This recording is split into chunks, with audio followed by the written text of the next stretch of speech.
اعوذ بالله من الشیطان الرجیم.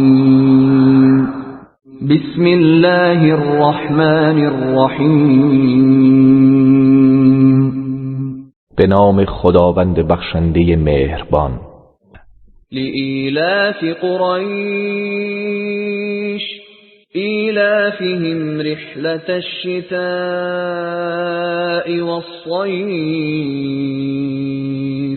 برای الفت و انس قریش، همان الفت آنها در سفرهای زمستانی به یمن و تابستانی به شام. فلیعبدوا رب هذا البیت.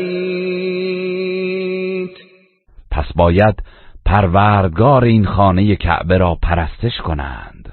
الذی اطعمهم من جوع و آمنهم من خوف.